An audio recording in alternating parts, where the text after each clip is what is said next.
Excited to welcome you to the fourth of our originally scheduled webinars on Civil War era history. It's historiography, and it's also its relationship to the present day. And I'm delighted to welcome you on behalf of the Journal of the Civil War Era and fellow co-editor Kate Mazur, who will speak in just a second. This, as I mentioned, in the summer, we had planned to have 4 of these to help people find ways of intellectual engagement during the summer in replacement of conferences that weren't able to meet. As that has extended and as the number of participants has continued to grow, we will be continuing into the fall. And the next of ours will be on September 9th at the same time, 4 p.m. Eastern. It'll be with Scott Hancock, professor at Gettysburg College. And this will be focused upon a joint effort of Hillary Green, another Journal of the Civil War era editor, Kate, and myself with Scott for a Civil War History Day of Action, a call for Civil War era historians and other educators to try to bring good history to places where public sites where there's currently bad history, especially histories that celebrate the lost cause or the Neo-Confederacy, or histories that erase the history of African Americans in the period of enslavement and also of emancipation and Reconstruction. So we've together penned, available on the Journal of the Civil War Era site, a call for educators on September 26th, Saturday at 12 o'clock Eastern time to go out and to do good history. And we'll be writing there. Scott's written an introduction to this that's available at the muster site, and there'll be further writings available there.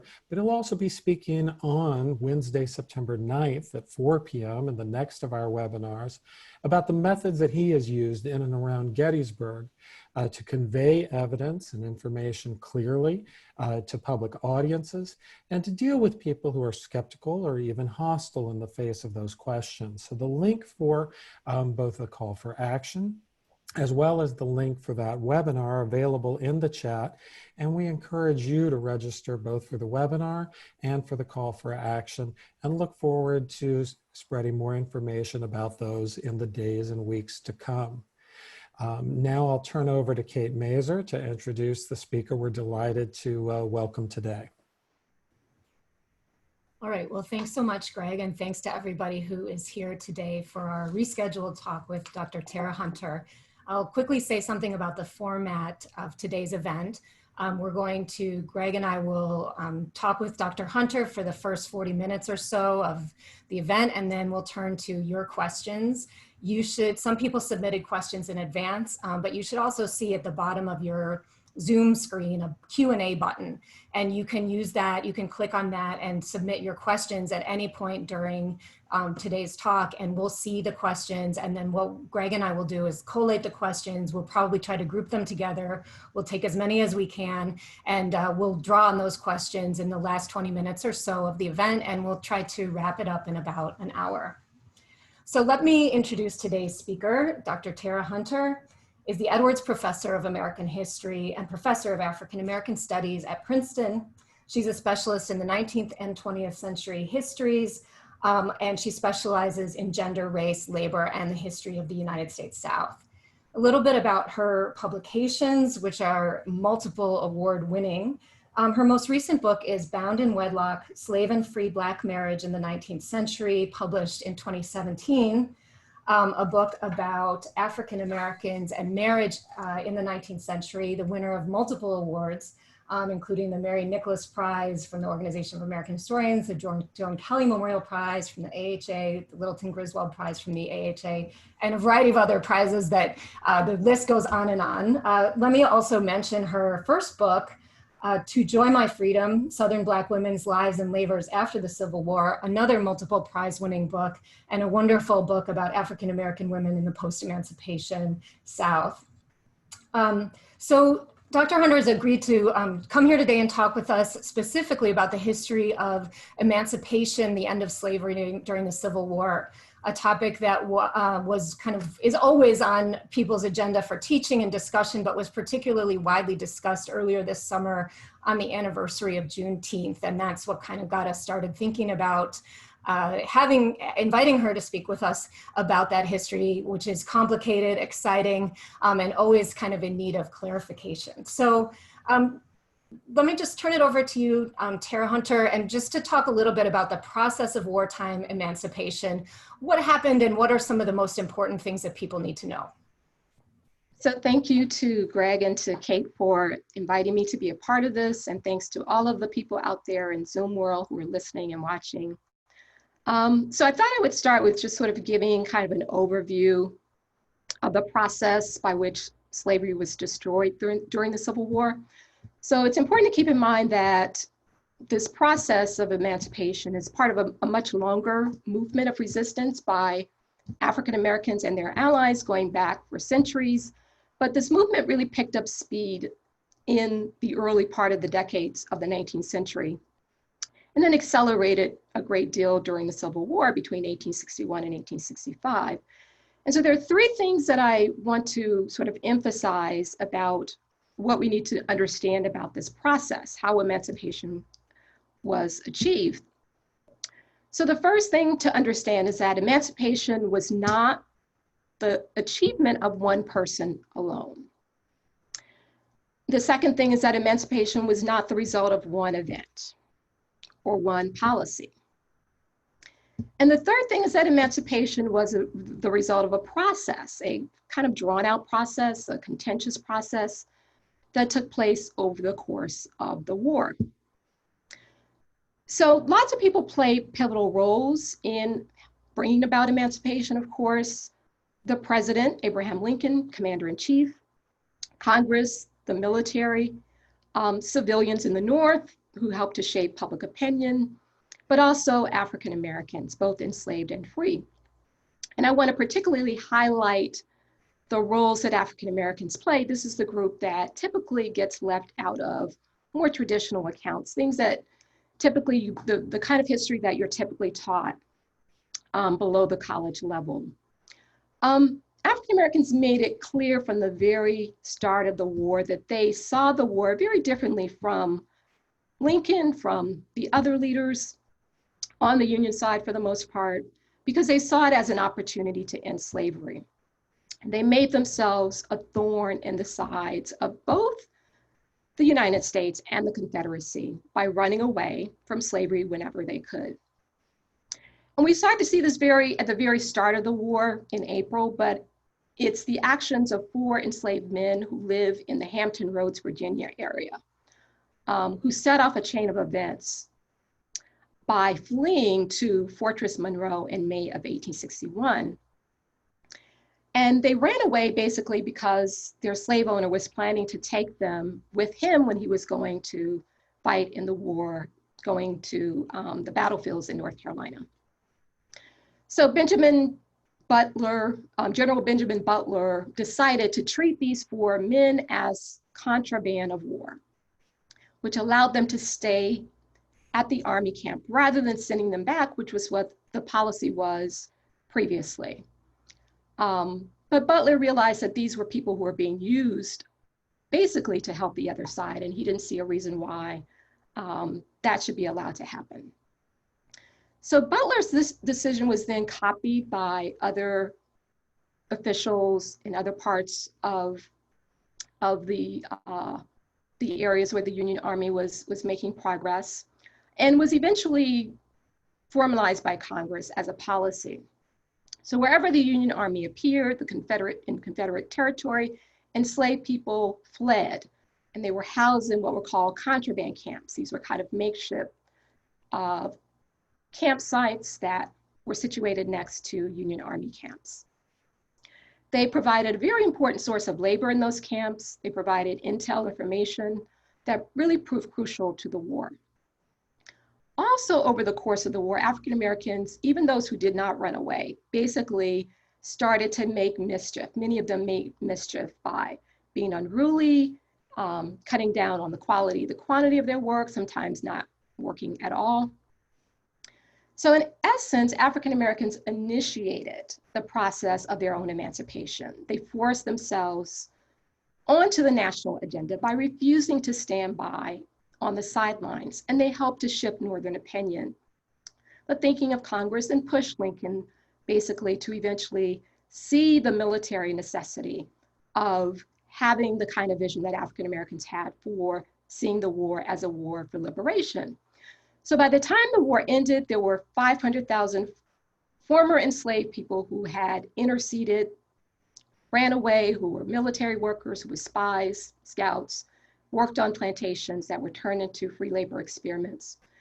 There were another 186,000 or so who were who served in the Army, in the Navy, and then there were 2 to 3 million who basically remained on the plantations and in cities and towns, as I said, and some of them were basically helping to undermine the institutions where they were.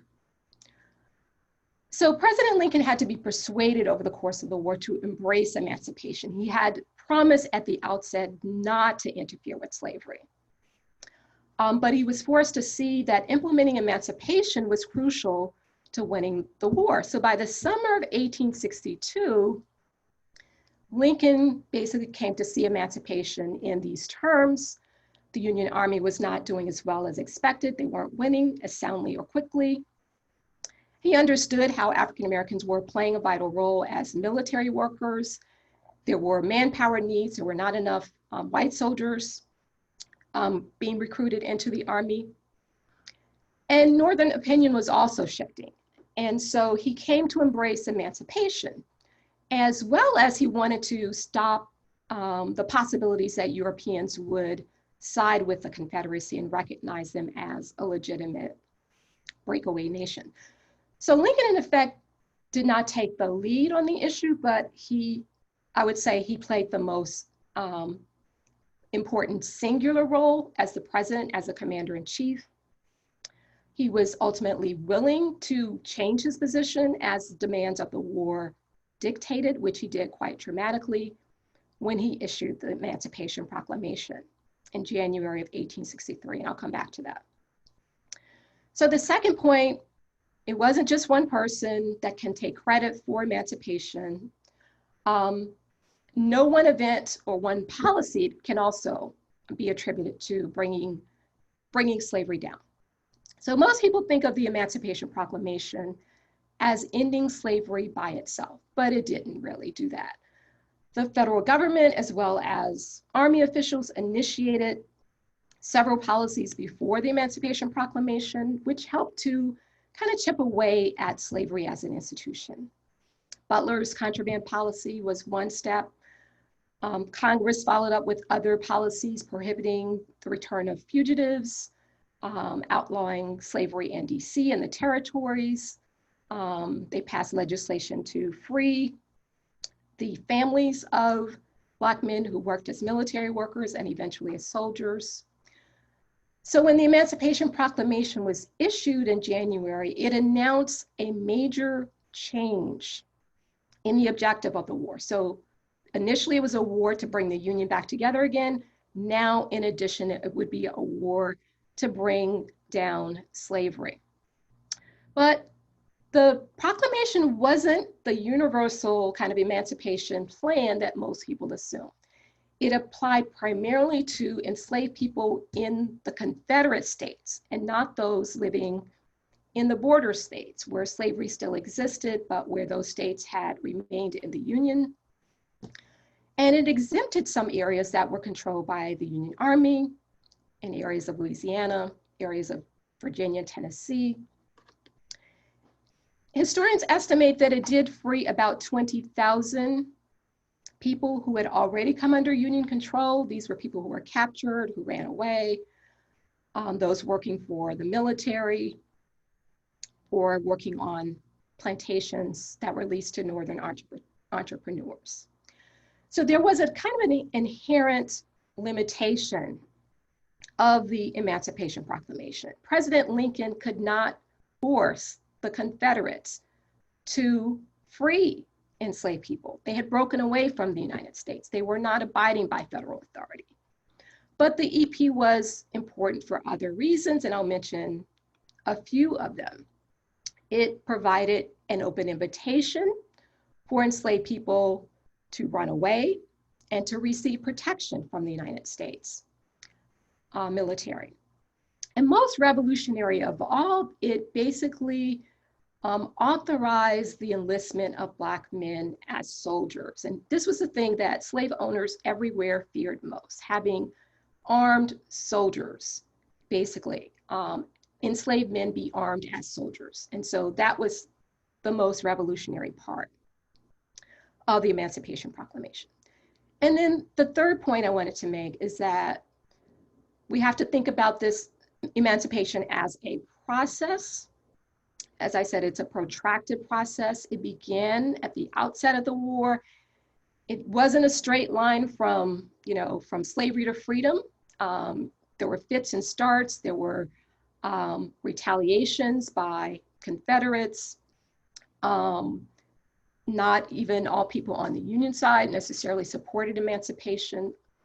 And so it was a process that it took a while. It took the basically working over the course of the entire war for emancipation to be achieved. And then once the war ended, in order to secure emancipation, we needed to take another step, which was to abolish slavery. And so it required that legal abolition to put the final nail in the coffin, which was done with the 13th Amendment, which Congress passed in January of 1865. And then enough states ratified it by December. So that's a long answer to your opening question. Thank you so much, Professor Hunter. One of the things that we received a number of questions about was about Juneteenth, and especially in relationship to your much distributed and widely praised piece, in essence, that ran on June 19th of this year on the history of Juneteenth. And I wonder if you can talk about that. We actually had a number of questions, so we may end up with some follow-ups. But if you could talk about that, starting with the history of it and the ways, what happens, you talked about the movement, what happens if we understand emancipation shifting by time. What happens if we also understand, as you articulated in that piece, and again in your published works, if we understand emancipation is also shaped geographically, as having a geography as well as a chronology? Yeah, so Juneteenth is basically the holiday that African Americans in Texas declared because they were freed on June 19th, 1865. And they began celebrating that emancipation a year later. Now there's a couple of key facts to keep in mind about Texas. It was the last state where African Americans gained their freedom after the end of the Civil War. It was on the western edge of the Confederacy. It was very isolated from the action that was taking place mostly east of the Mississippi River. Not entirely, but mostly. So it was largely untouched by the Union Army. It actually became a place of refuge for fleeing slave owners. They left Louisiana, they left Arkansas, they left Missouri as they were being encroached upon by the Union Army. And so it was a kind of a haven for slavery as it was deteriorating in other parts of the Confederacy. There were very few Black soldiers who came from Texas. And another key consideration is that there was a violent backlash by Confederates. So that's partly what caused the delay. After the war ended in April, they were still armed, still basically attacking African Americans who tried to claim their freedom. They started in Galveston, worked their way across the state. They lynched African Americans if they caught them fleeing.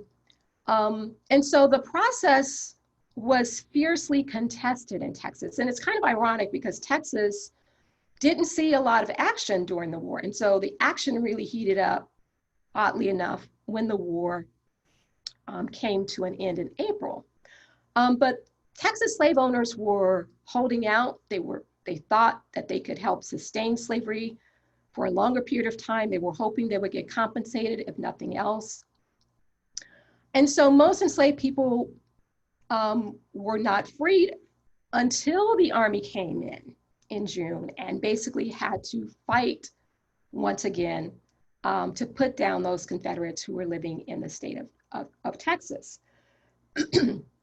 So I think there's this notion that African Americans didn't get their freedom at the time of the Emancipation Proclamation in Texas, and that is what marks what's different about them. But as I've already said, not very many people in the Confederacy got their freedom as a result of the Emancipation Proclamation. So what was different in Texas was what was happening between April and June, and the fact that there were those sort of retaliations going on. And so they were moving backwards while the other states had pretty much resigned themselves in defeat.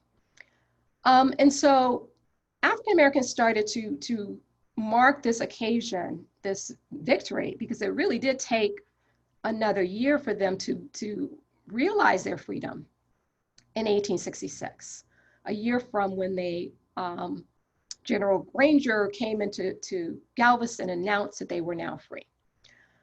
And so we're now having conversations about Confederate monuments, for example. And so one of the ways that I like to think about Juneteenth is to think about it in terms of almost a kind of counter history, because part of what those Confederate monuments represent is they were erected, sort of to reinforce a counter history of actually what happened in slavery and the Civil War. And so African Americans in Texas were celebrating this history and their achievement. They really emphasized the fact that this was not something that was given to them, but this was something that they fought for and that they achieved. And so when we think about these commemorations, they started in Texas, they migrated to other states as African Americans have left Texas, and now they're being celebrated in virtually every state and even in some foreign countries. Thanks so much. I mean, I think another thing that's interesting about that story is that the emancipation that Juneteenth commemorates is an example of that process that you described at first, where freedom comes to different people in the South at different points, right? There are a lot of contingencies involved. Where are the US forces at any given time? Who is able to escape and to where? Who has power locally, whether it's an occupying union, officers and soldiers and enlisted Black men versus areas of the Confederacy where there really were no US forces until, the war ended or afterwards. So it's also just an interesting example of that process and the variability of the process. Mm-hmm. We want to come back to some of these questions about commemoration and holidays and things like that. But before we kind of talk about that more, I wanted to ask you, since your work has been so particularly important when you've written about the experiences of African-American women and also more recently about Black families and marriage, if you could talk first of all about how the experience of wartime emancipation might have been different for women as compared to men. And maybe you can add children there if you want to, and you're welcome to open the door to talking about marriage as well, or we can deal with that in a separate question. And just to remind our people who are in attendance, feel free to use the Q&A button to ask questions, which we can come around to in a little bit. Okay. So, I guess I'll start with one of the ways in which men stood out was in terms of the opportunities that were open to them in terms of routes to freedom compared to African-American women. So I mentioned those first runaways in Fort Monroe, Virginia. These were men. Interestingly, they were motivated by the fact that they were going to be separated from their families when they were running away. So initially we have a flood of men running away, and then women and children follow them. But the men are much more welcomed in the Union lines. The military officers could sort of envision what to do with the men. They could envision the kind of work that they could put men to doing. They were much more ambivalent about women and unsure about what women could do. And they even saw women as sort of interfering in lots of different ways. One Army officer, referred to them as a weight and encumbrance. But, as the war progressed, it became clear that women's labor was actually very crucial. They cooked, they cleaned, they washed, they were nurses. They did especially a lot of the labor on confiscated plantations. They were hospital attendants, and children as well, basically, when they were old enough to perform these kinds of jobs were also very important. Some of the people who are tuning in may have read or heard about Susie King Taylor. She was a woman who was a fugitive, former enslaved person who worked as a cook, as a nurse, as a teacher, a laundress for a South Carolina regiment. If you read her memoir, which she wrote after the Civil War, it's very striking that she's really making a case for future generations to understand that women were important, that they played important roles, that they were brave, that they were loyal, that they basically put their bodies on the line, not in the exact same way that men did, but in ways that were important for the war effort. And many of them were punished, in fact, for taking the stands that they did. And then I would say the biggest distinction between women and men, of course, is the fact that men were allowed to enlist in the Army and Navy as soldiers. And being in the military came with privileges. And what was really striking to me too, when I was doing the research for the book, is noticing how quickly Northern allies were willing to acknowledge Black men as citizens because of their service, even before they joined the military, but especially once they were allowed to join the military. And so that kind of what was considered a baptism by blood, where men basically literally put their bodies on the line, put their lives on the line for fighting for the United States, that put them in a different position than women. And so it was men who were considered sort of being ushered into freedom, ushered into citizenship. And women basically were secondary. They received their emancipation and ideas about citizenship basically through men, being the wives of men, being the daughters of men. And so that's a real distinction there. But it's important also, again, to emphasize that women saw their services as vital. And they said things like, when we entered the Army. So the things that they were doing for the Army, they saw themselves as making vital contributions. Thanks so much.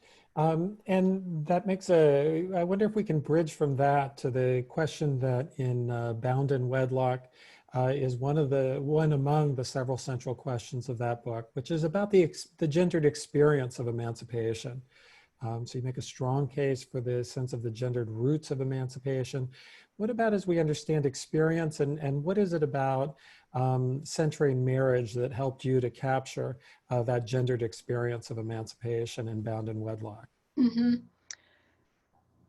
Well, marriage sort of reached a turning point for African Americans during the Civil War. Before the war, during slavery, marriages were not legally recognized.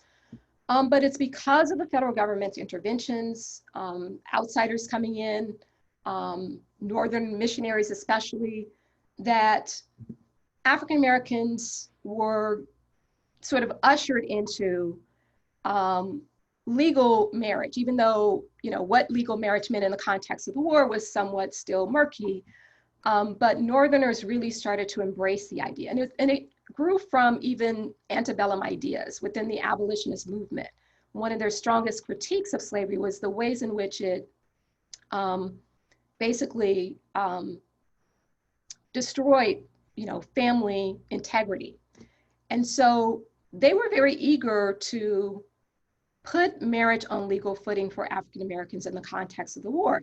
And so when I was doing the research, I was really interested in sort of tracing how that process occurred. And I found what I think is the first missionary, Reverend Lewis Lockwood, who was working at Fort Monroe, who was very interested in this question of marriage and immediately started to see the value of marrying couples, often in groups, marrying multiples of couples at the same time, giving them certificates to mark their relationships as being newly sanctioned. And so the Civil War starts to show us this process of African Americans sort of adopting this practice of what was called marriage under the flag, sort of marrying under federal authority. And we see them on the one hand eagerly embracing marriage, their marriages being formalized, but we also see some resistance because for many of them, they didn't think that their relationships needed to have that extra sanction from the state. And so we see this process unfolding in the contraband camps. We see it on the plantations, these were confiscated plantations that were taken over by Northern entrepreneurs, military officials, and so on. Federal government was really interested in creating what they call free labor experiments, sort of putting former slaves, into the process of becoming full-fledged citizens, becoming wage workers. And so they were interested in creating sort of a family-based labor system. And so marriage was considered the basis for organizing those families along a sort of a patriarchal ideal. So federal agents and missionaries saw marriage as a way to inculcate certain values like, sexual morality, work ethic. Married men were told to assume the roles of, being the head of household, and, basically have wives and children as their dependents. So we're seeing that happen on the plantations, and we see also on those plantations how the sort of double standards about marriage, because in those circumstances, women are still being expected to work. So the patriarchal family ideal is not being fully applied in the case of African Americans.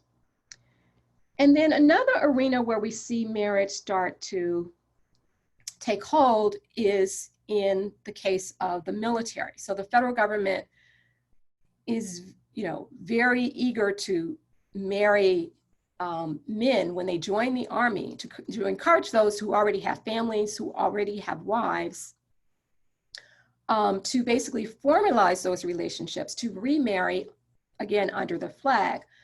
And I was just reminded of, one particular man, Roger Young from Florida, who ran away to South Carolina. And his wife basically followed behind him shortly thereafter. They had already been married 7 years, but when they arrived, he was told by his superior officer that he needed to marry, and he was married there in the camp. So that was a common scene of seeing soldiers being married at campsites. And marriage was also important because it gave men power as soldiers. It became a way for them to advocate for their family. So again, women and men are in a very different position, but it allowed men to write letters on behalf of their families, to ask for resources, to ask for protection on behalf of their wives and children.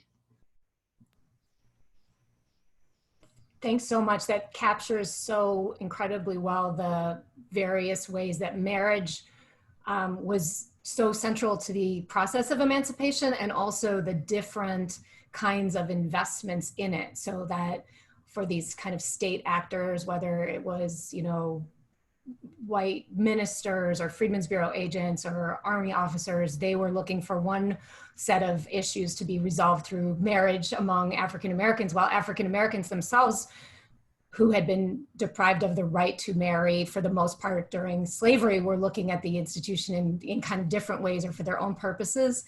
I wonder if you would be willing to kind of tell us a little bit more. Maybe this goes out of our direct purview for a second and connects maybe to your current work, but just a little more on what keeps you coming back to the institution of marriage in African American history and kind of its different valences, and you know, what keeps you interested in that complexity. Mm-hmm. Well, I think I always just come back to where I started with this project, what became a book.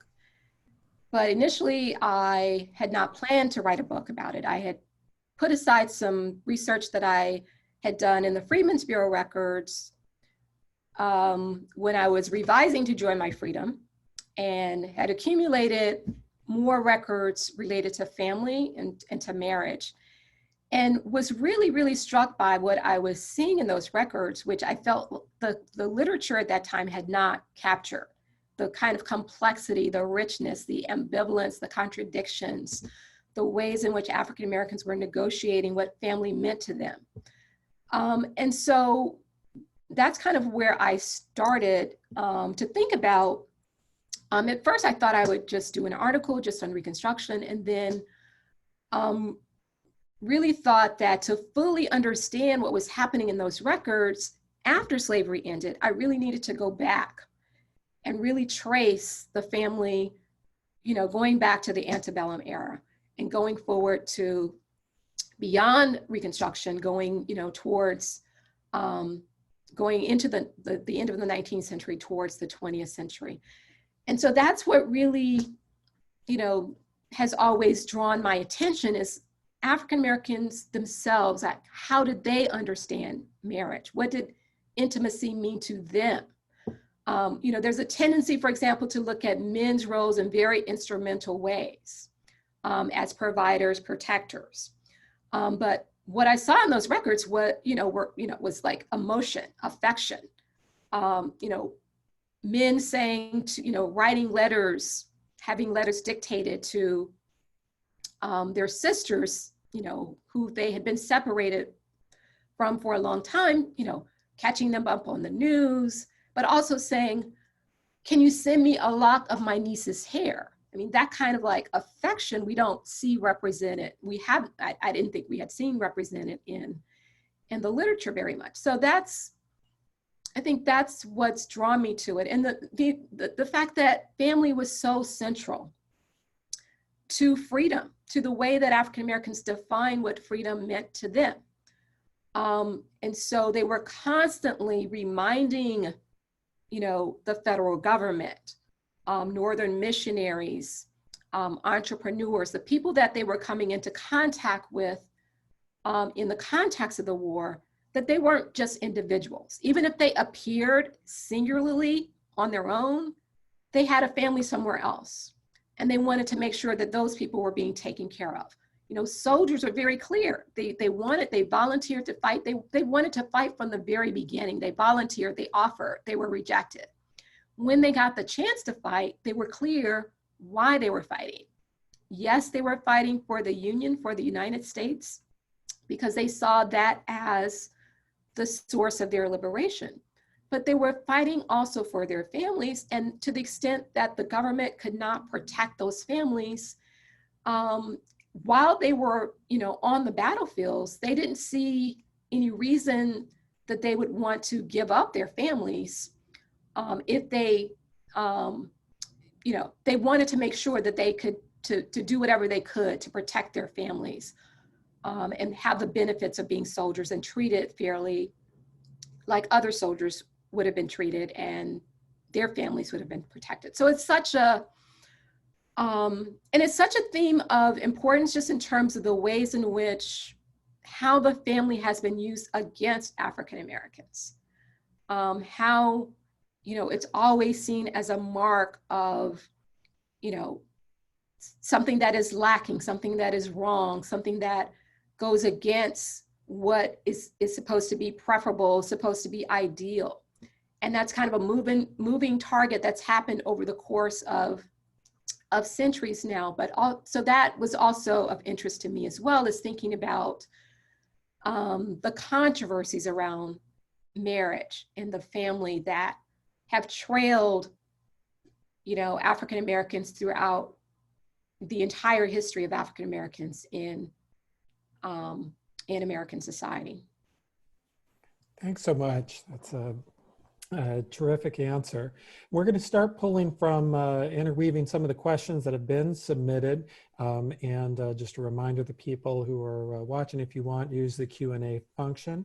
And also, I want to thank the person who submitted through a question and note that, that the links that I mentioned in our introduction weren't visible yet in the chat. We've re-submitted those, so hopefully they are. If they're not visible in the chat, feel free to submit that again as a Q&A, and we'll continue to try and address that. So we've got a couple of questions that relate to this that I think we'll pull from. One of the first relates to the questions of women who can disappear in the context of a history of marriage or family, especially of women who remain unmarried, whether by choice or, or not, and by other people, whether orphaned or abandoned, who, exist outside of that family structure. And so how should we understand their terms of emancipation? Does that make sense? Does that give you enough to work with? Definitely. Yeah. So single women, are interesting because they were very much marginalized, because they were not married, not attached to men in the context of the Civil War. So that subjected them to often, being treated poorly because they didn't have they didn't have standing, in the same way that a woman who was married, even a woman who was married under the terms of slavery, the single women were suspect, especially around the army camps. They were considered, sexually compromising in some way, compromising the men in some way. So single women really had a hard time sort of working against those kinds of stereotypes. So it's interesting that in Bound in Wedlock, I focus a lot on the rural areas. Whereas in my first book, I focus obviously more on cities. But if we look at the two in conversation, it's the single women are leaving the countryside, after the Civil War, because there is a lot of pressure coming from, plantation owners, in the period of Reconstruction and beyond. They want intact families. They want, husband, wife, children, family units to work on the farms and plantations. And so those women who are single or widowed or never married, they end up going to the cities. They get pushed into places like Atlanta or Nashville or Raleigh or New Orleans or wherever, because they can find work there. And it's mostly, they're finding work as domestic workers. And so that it's important to see what's happening, sort of how the marginalization of single women, they're marginal on, especially if we think about the 1880s. Once we get into sharecropping, it becomes even more rigid because those landowners actually enforce, they have it in some contracts in some states that they want to hire, family units. So that really puts women in the position of not being able to, make a living, in the country. Whereas it's different for single men. So there was a place in the agricultural economy for single men. They could move around and do odd jobs and, be fine. But women basically had to move in order to to be able to take care of themselves. And so we see a disproportionate number of women living in cities as a result of that.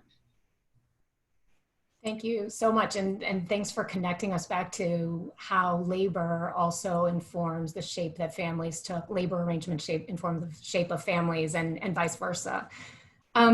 Since we're in the middle of the commemoration of the 19th Amendment, I think the voting rights for women are on people's minds quite a bit. And we've had a few questions come in about the relationship between wartime emancipation and women's right to vote.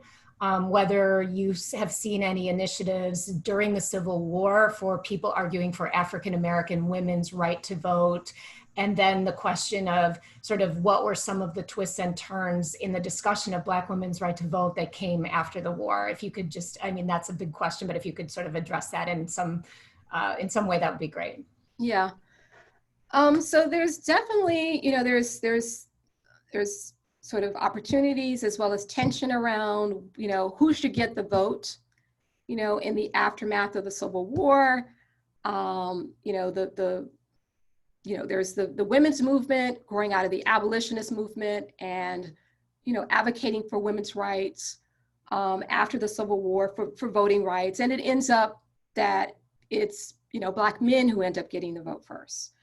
But even, you know, in that process among African-American women, we still see a kind of viable political engagement on the part of African-American women in terms of the ways they're participating in the political culture.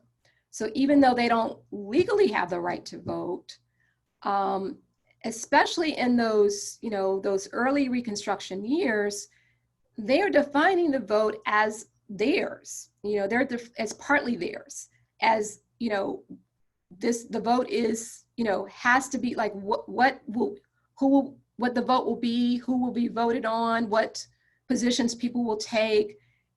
Those decisions are made collectively in very sort of boisterous political gatherings when, you know, women are participating, children are participating, and then men are expected to go to the polls. They were expected to go and then represent the sentiment of women and children that had gathered together and deliberated. And so, you know, we see women taking off from work, quitting work early to go to the polls, to guard the polls. They're actually carrying rifles to guard the polls because there's a threat from the other side, from the opposition. We see women, you know, wearing, you know, buttons to represent their candidates. And this, you know, it's happening in the rural areas, it's happening in the cities. Domestic workers employers are complaining about the women taking time off from work. So even though women don't have the right to vote, they really are being very, very active in the politics that is emergent in the aftermath of slavery. That's great. Thank you so much. We're pulling from another question that was submitted during the talk, and that's about attention. I'll just read it. Given the complex dynamics of family then and now, how do we tell accurate histories of African Americans in the age of freedom without romanticizing them? Yeah, I think that's a great question, because there is that tendency, or there can be that tendency, and certainly some have fallen prey to that precisely because African-American families have been under attack. It makes us defensive. It makes scholars defensive in trying to, you know, sort of tell the story from the other perspective that is not being told. And so for me, when, you know, in writing this book, there are lots of moments that come up in the book where it does not look favorable to the individuals involved. And so I kind of embrace that. Again, it goes back to that, to me, the idea of the complexity. So not sugarcoating, you know, for example, the problems of couples, right? So there's, so in writing about marriage and all the things that are wonderful about it and how important it was for African Americans to embrace it, it's also important to understand that the process of marriage making is contentious. If you think about what African Americans had to do, they had to sort of literally reconstruct their families, reconstruct their marriages under vastly different conditions. So the slave owners no longer a factor. The third flesh, as I refer to it in my book. And now you have these two people who have to negotiate what marriage means to them. You know, what is their relationship going to look like? Is it going to look like more the conventional patriarchal family? Is it going to look like something more egalitarian? And so for me, it's important to capture the dynamics of conflicts. These conflicts are all over the records. You see them in the Freedmen's Bureau records, especially with couples not getting along. They're going to the Freedmen's Bureau. They're, you know, there's fighting, there's anger, there's resentment, there's cheating. And so I think telling the full, I mean, this is what happens in families, period. This is part of what it means to be, you know, families in American society. They're no different for African Americans. And so I think just embracing that and acknowledging the entire history and not just, you know, choosing to only focus on the so-called positive. We get that, you know, that it comes up a lot in popular culture and movies, you know, why can't we have more positive images, that kind of thing. But it's important that we have images that actually reflect the real human beings more than it is for us to have sort of, you know, so-called positive images. I'd rather us be more true to how people represented themselves, how they understood their own lives, how they lived their own lives. And so that's the challenge I think scholars should embrace. Thank you for that answer. And I mean, a part of what's amazing, and probably a lot of people here know this, is, and you know, you've used these records so well, is just how what kinds of personal dynamics are revealed in those Freedmen's Bureau records and other records from the time that are kind of amazingly rich and kind of unusual also for the 19th century. And well, okay, so in the interest of time and kind of to get to one of the things that a lot of people really wanted us to talk about, I want to come back to these questions about commemoration. I mean, we could talk forever, and I would love to, about the social history of emancipation and the Civil War and African Americans' lives during that period. But so, you know, thinking about the specificity of Juneteenth, and we know that there have been local celebrations of emancipation and differing traditions of celebrating emancipation throughout American history. So there's the celebration of August 1st, which drew on, you know, emancipation in the British Empire. Washington, D.C. had its own tradition of when it celebrated emancipation based on April 15th, 1862.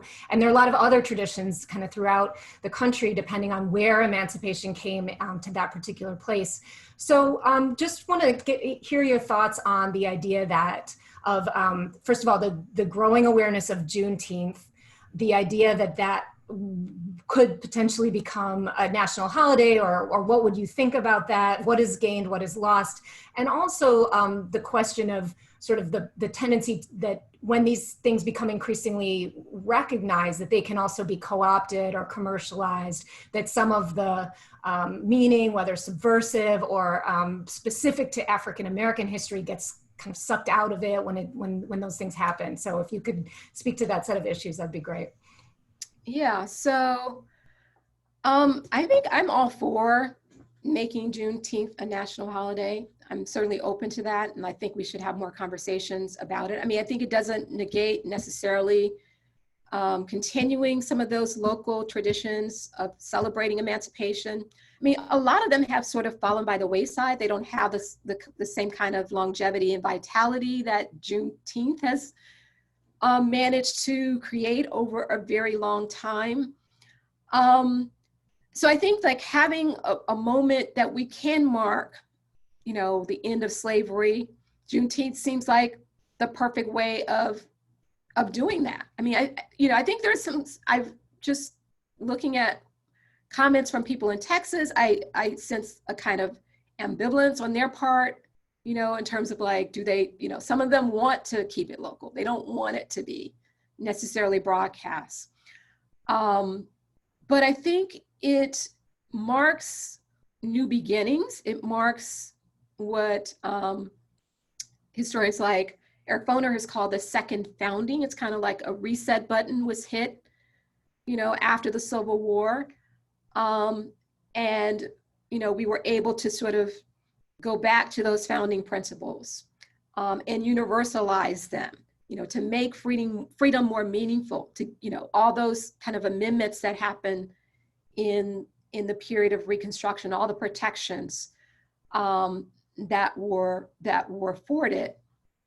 And so, and it's a reminder, you know, as, you know, it was celebrated, you know, going back to 1866 as, you know, the beginning of something that really was a significant achievement, the end of slavery, you know, the beginning of citizenship rights, the beginning of American democracy, you know, a real democracy, or at least there was a period when we had this real experiment in creating a real democracy. It would take another century after that to fully realize it, you know, what we might call the third founding, being the civil rights movement. But in any case, I think it's worth considering as a national holiday because it's also not just important, you know, for African Americans to celebrate. If we think about it as marking, you know, a second founding, then it becomes a holiday that everyone can embrace. Now, as far as being co-opted and commercialized, it's hard to avoid that in our country. What holiday hasn't been co-opted? You know, Martin Luther King Day, Lincoln's, or it used to be Abraham Lincoln's birthday, President's Day, sales everywhere, the commercialization, products being sold. But I think there are ways of working against that, with communities working to remind people, you know, having celebrations that are actually authentic, that remind people, you know, the value of this history and this moment of commemoration and what it means. And again, as we're thinking about, you know, tearing down statues, it's another reminder of that history that the lost cause try to erase.